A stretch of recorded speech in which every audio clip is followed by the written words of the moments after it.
The annals of the dead. We're always apart, always different. Those who cleave to the world of the living will never comprehend those who have seen the other side.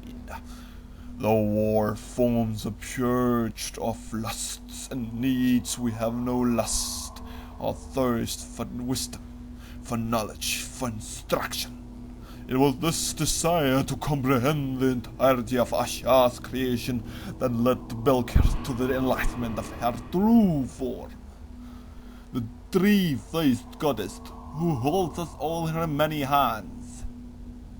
It is this passion that keeps us Belker's children, searching ceaselessly for his lost artifacts and relics as well as those of his master Sareth, and even Sareth's master Alam himself, the seventh dragon. Oh, that goddess, that must be the creepy thing that bent over me when I was dead. A partial history of the noble order of necromantic sorcerers. We were formed from the schisms that broke the unity of the followers of Asarilam. Though all swore to cleave to his principles, few had the discipline to do so. Upon his death, then the disciples fragmented. Many, led by Zasara, his most gifted pupil, settled in a place named the Seven Cities. 47 years after the mysterious death of Sasisa died in his sleep. When we attempted to move his body to the necropolis, he crumbled to ashes.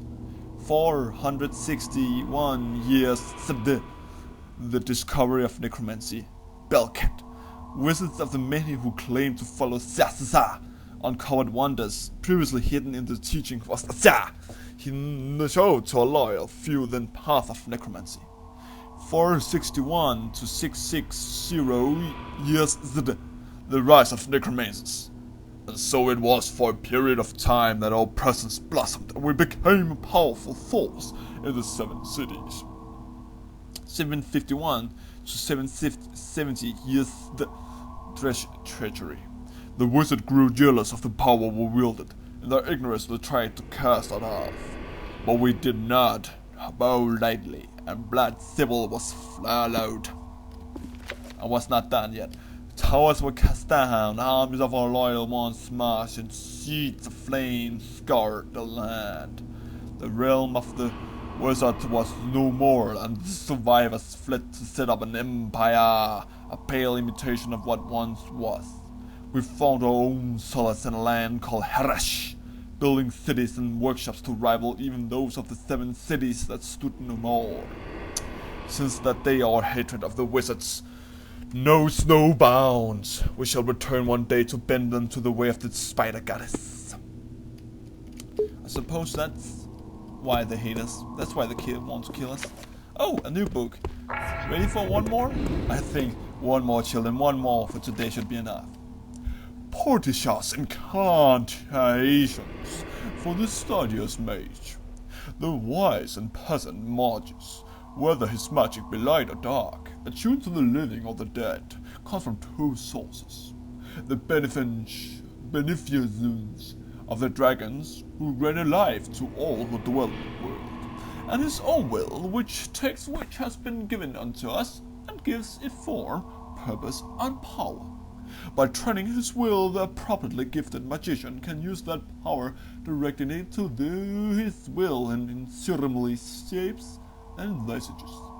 The forms and sigils of the proper incantations are tools for this art, a way of focusing the mind to channel the mystic energy of the universe as it sees fit.